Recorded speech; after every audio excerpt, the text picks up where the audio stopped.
Hello again, class. Dr. Dutton once again. I'm excited to talk to you today about the book of Exodus.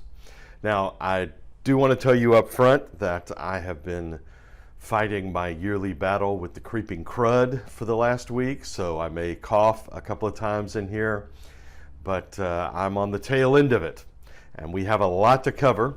So let's jump in and talk about this, what I feel like is the most important book in the entire Old Testament body of literature, simply because it is the center of Israel's life and faith. Now, just a little bit of introduction before we jump into the book itself. The Hebrew title of the book, as I've mentioned with Genesis, really all of the books of the Pentateuch, they don't have titles in Hebrew. It's just the first phrase of the book, which in this case is consists of the first two words of the text. These are the names. It was the Septuagint that gave this book its title, Exodon, which is the Greek word for departure or exit. And of course, our English title is derived from that Greek title. Now, the book falls kind of into two sections. Now, we're doing part one this week and part two next week, and we're not really falling upon these lines simply because of the weight of the material, but the book itself falls neatly into almost two halves. The first half is chapters 1 through 18. And then the high point of this is the Exodus from Egypt, and we see Moses develop as the leader of Israel. The second half of the book almost all takes place at Mount Sinai, with Israel encamped at the base of the mountain. And here, God gives the law to the people of Israel through Moses, and the law becomes something of what we might call the constitution of this brand new nation of Israel. So again, our parts 1 and 2 are going to be a little bit different than this.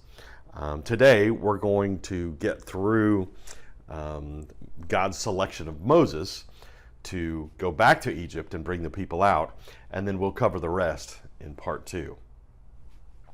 Well, the importance of the book of Exodus really cannot be overstated, simply because this is the high point of the Old Testament. And it comes in the second book of the Old Testament. This is the event which the entire rest of the Old Testament literature looks back to as the formative event. It has been said, and I think rightly so, that the Exodus in the Old Testament is what the cross is to the New Testament, because this is the central event in Israel's history. Whereas the cross is the central event in the history of redemption, and really the history of humanity. So the book of Exodus describes the formation of Israel and the redemption of Israel, designed by God, selected and chosen by God to be a special holy nation set apart from every other nation on the face of the earth. Now, much of our discussion today is going to focus on this major issue, simply because it is one of the 2 or 3 biggest questions in all of Old Testament studies. And it has to do with the date of the Exodus. And there are really 2 primary candidates. One of those around 1440 BC, the other around 1250 BC. Now, there is a little bit of wiggle room there. I believe your textbook mentions this as 1446, which again, pretty close.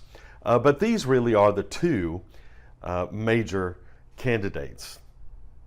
So let's talk about the numerous pieces of evidence that go into this discussion with the hope of at least narrowing the discussion down to one of these two. However, it's very difficult because for every piece of evidence that supports one date, there is a contravening piece of evidence that supports the other date.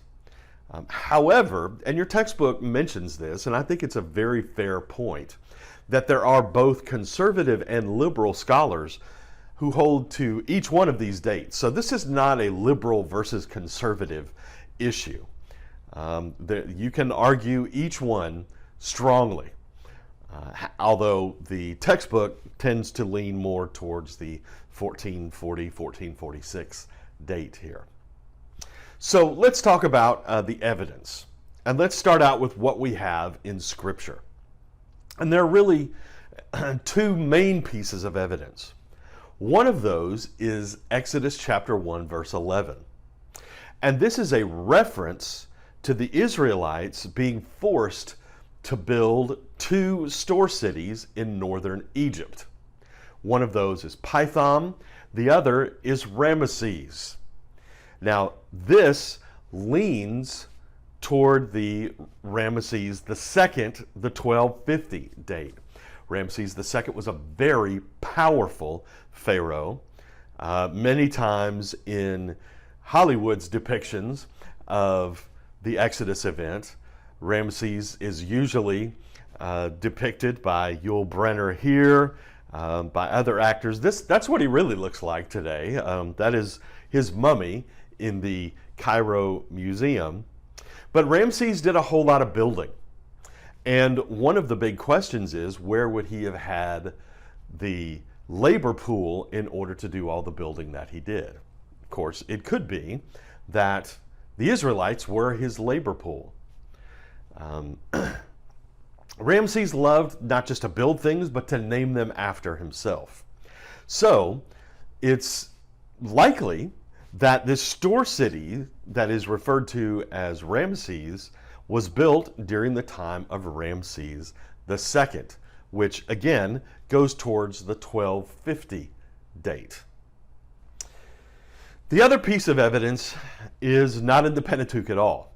It's in 1 Kings 6:1, and it's a reference to King Solomon building the temple 480 years after the Exodus event. Now, this would have taken place sometime around his 4th year of office, which again, the dates are somewhat fluid here, a few years here or there. But this gives us a date sometime around the 1440 date. This would have put the Pharaoh of the Exodus as one during the 18th dynasty, either Amenhotep II or Tutmosis III.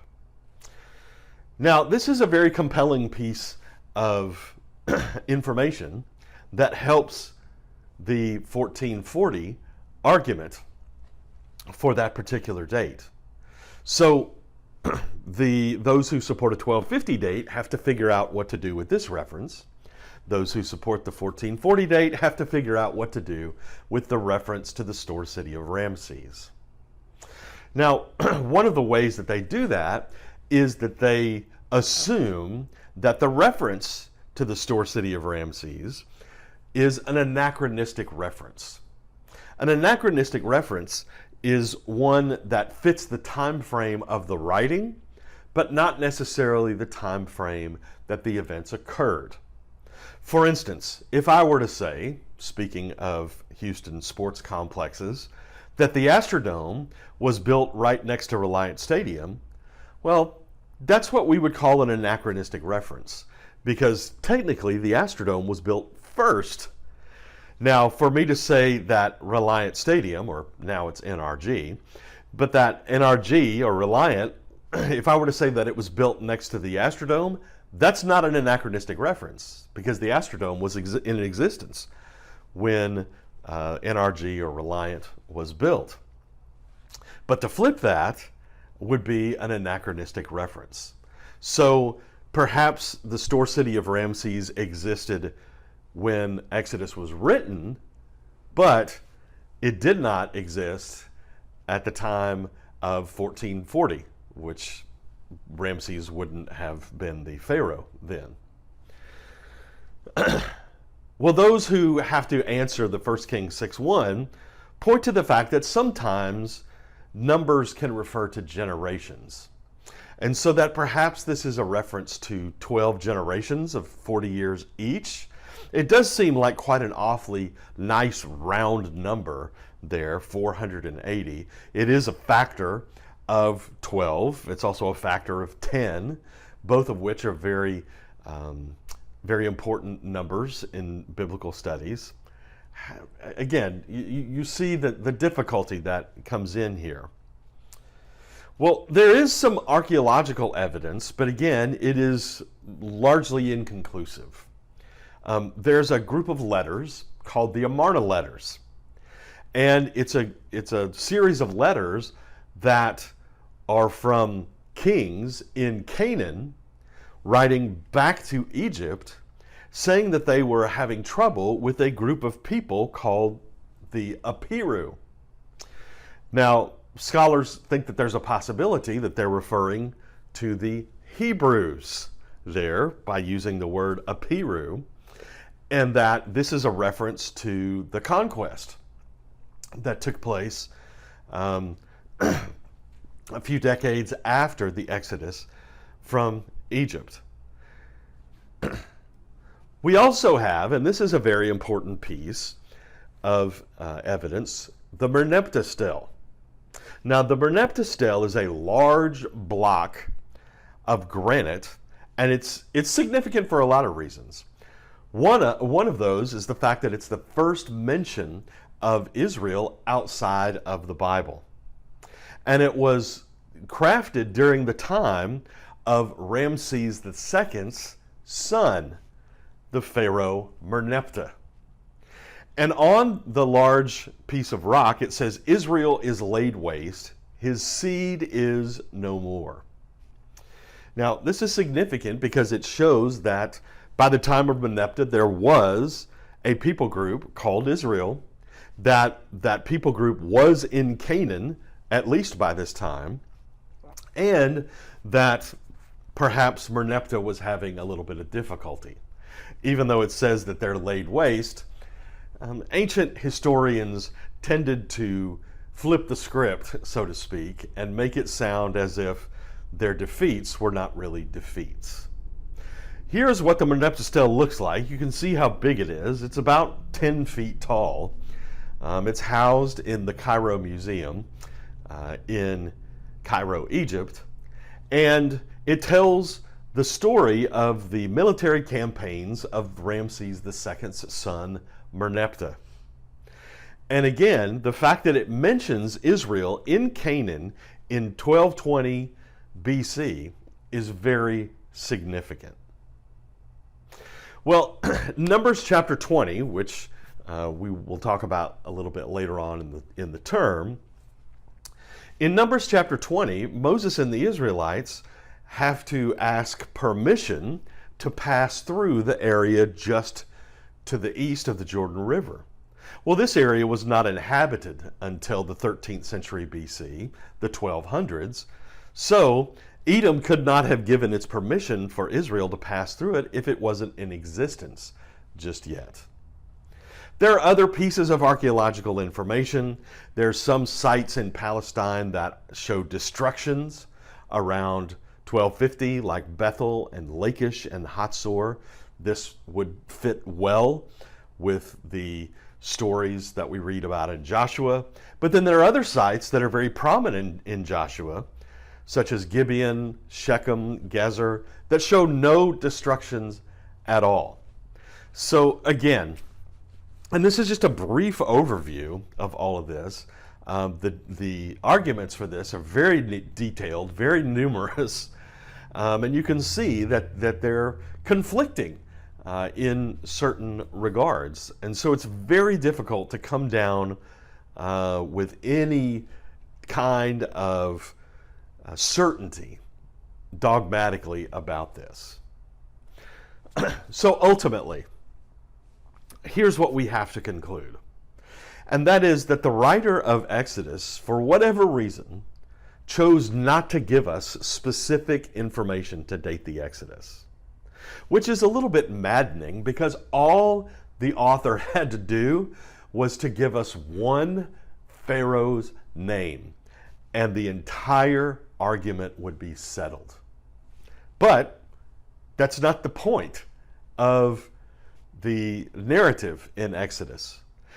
Because of that, assigning a definitive date is very difficult because of that inconclusive evidence. Again, we have to make much of what the Bible makes much of. And here, the emphasis is on the act, the Exodus out of Egypt, and the fact that God is the one who brought it about. And so we tend to spend a lot of time thinking about the date, wanting to find some definitive answer there. But the author of Exodus is not as concerned with that as he is who caused all this to happen. I like this quote from a couple of archaeologists. Sarna and Shanks say ultimately the Exodus tradition often deals with people and events that we cannot expect to find in the archaeological record or surviving contemporaneous records. And the supernatural by its very nature cannot be affirmed or denied by the natural. It's not whether everything happened just as the Bible describes that justifies the story, although it's fascinating, important, and relevant to ask whether it did. It is the power and the inspiration of the tale as it comes down to us that gives this text its ultimate meaning. And I think that's an important thing to remember, that ultimately, whether you pick the 1440 date or you pick the 1250 date, the emphasis is on the gracious, redemptive act of God to rescue and redeem his people from over 400 years of slavery in Egypt. Well, you'll have plenty of time to read more about this. The discussion board question this week is centered on this particular topic. So you're going to have to pick one of these dates and support why you like it. So be thinking about that as you continue your study this week. All right, well, let's summarize the book of Exodus quickly with the time that we have left, or at least the very first few chapters of it. Well, when we last left Jacob's descendants at the end of Exodus, you remember everyone had migrated from Canaan to Egypt because there was a great famine in the land. And there were 70 of Jacob's descendants living there in Egypt. Well, as chapter 1 of the book of Exodus opens, Joseph, his brothers, and everyone, all that original 70, have died. And in chapter 1, verse 8, we read that a Pharaoh who did not know Joseph came to power. Now, most of the time when people think about Egyptian pharaohs, they think of the famous King Tut. King Tut was not the king, or not the Pharaoh of the Exodus. He was actually in between the two dates. He was the Pharaoh for not very long and was a fairly insignificant Pharaoh. It just so happens that they lost where his tomb was, and so tomb raiders couldn't get to it, which is why his treasures are among some of the greatest that have ever been discovered. Well, we don't know who this Pharaoh is. If we did, we would be able to settle the question of the date easily, but we don't. Well, in fear, whoever this Pharaoh was placed taskmasters over the Israelites to literally work them to death. Now, there are Egyptian hieroglyphs of slaves working. Don't know if they're Hebrews or not, but we do see in Egyptian hieroglyphs some slaves making bricks, which is what the Israelites were tasked with doing. Well, when that didn't work, the Pharaoh called upon 2 Hebrew midwives to kill all the Israelite baby boys that were born. They are a little bit shady with the facts on that and say, instead of the fact that they're not killing them, tell the Pharaoh, these women have children so fast, they're having them faster than we can kill them.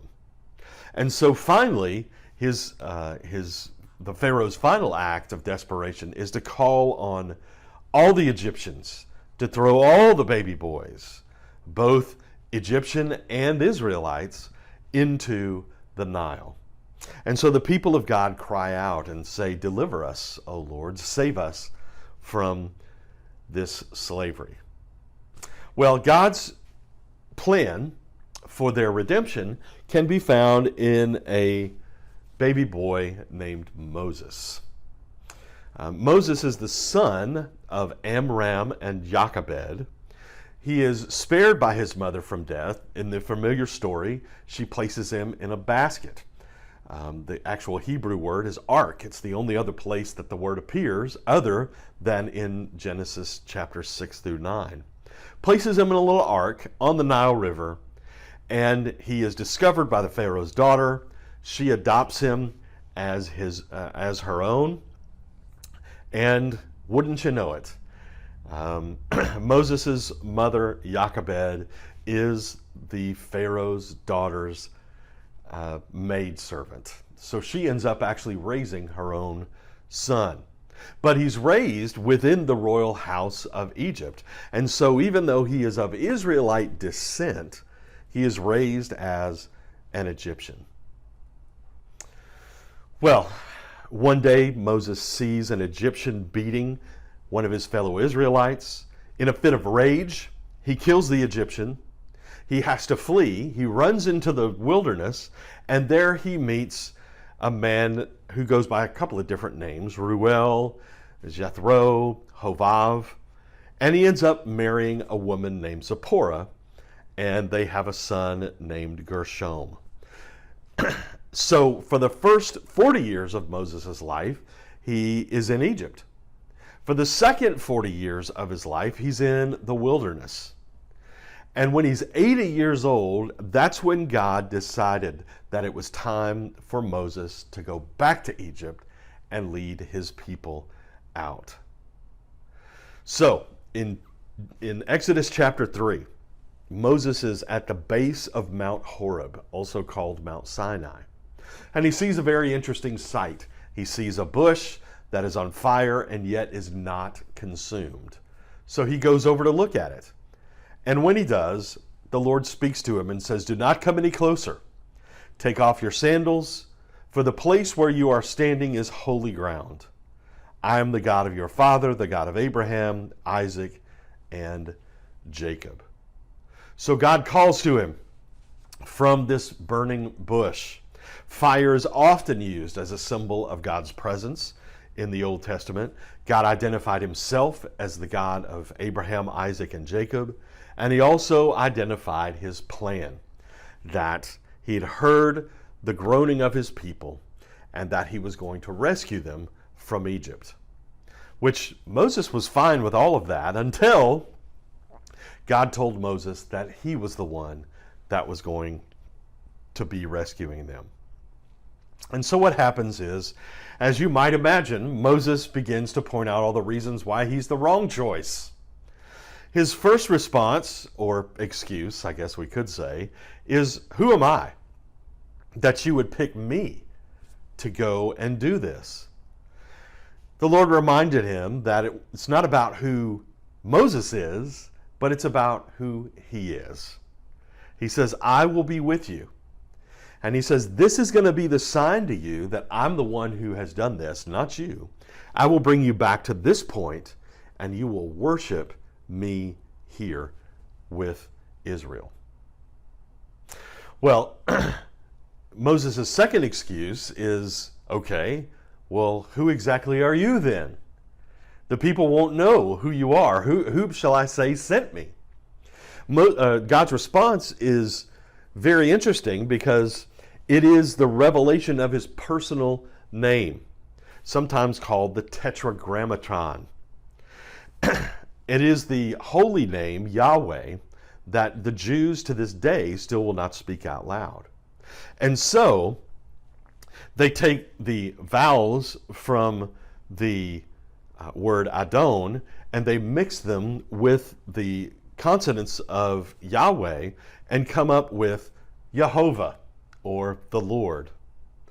And again, we're not exactly sure what the meaning is here because it's difficult to translate into English.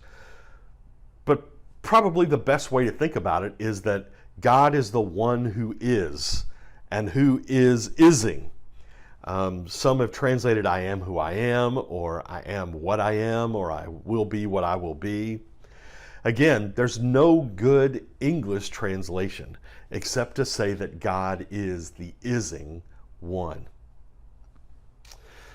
Well, the fourth response of Moses is that the people won't believe me. And so God gave Moses 3 distinct signs. One, he throws his staff onto the ground, it becomes a snake. The second, he puts his hand into his cloak and removes it, and he has leprosy, which is one of several different types of skin diseases that it could be referring to in this case.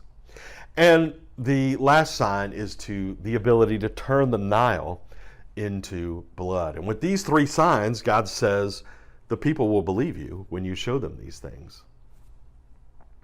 Well, Moses' final response is, I'm not eloquent. Literally, I'm slow of speech and tongue.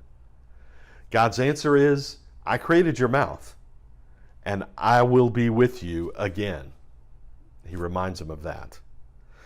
Well, out of excuses, Moses just asks the Lord to send someone else. And here, this is where God has had enough. And he says, no, Moses, you're going to go, and Aaron, your brother, is going to speak with you. He says he's already on his way to meet you, and his heart will be glad. I will help you both, and I will teach you what to do. Well, some simple lessons, I think, from Moses and his encounter at the burning bush before we close this session.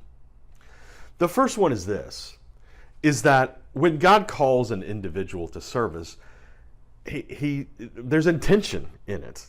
He does so to those who are qualified. Now, understand what I mean by that. None of us are really qualified to serve God. But think about Moses' experience. He'd spent the first 40 years of his life in the royal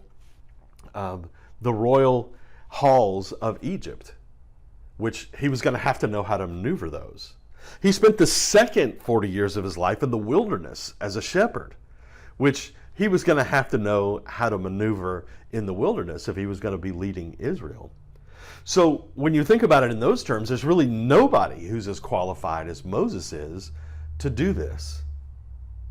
The second thing is that God is patient with the anxiety of his servants, thankfully so, but there's a limit. And at one point, God finally says, okay, that's enough. You've voiced your 4 concerns to me. I've listened to them. I've been patient with them. But you're going to do this.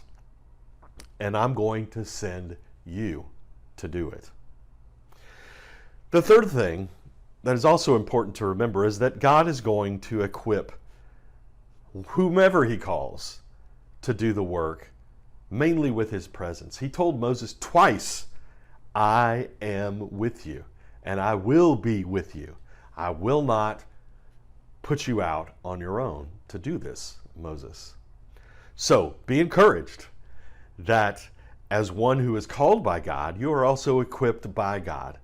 And the best piece of equipment that you could ever have to do what it is that he's called you to do is himself. Well, we will pick up here next week, and we will talk about Moses getting the people out of Egypt, the plagues, and then ultimately getting them to Mount Sinai. Hope you have a great week, and I'll see you in our next module. Thank you. Bye.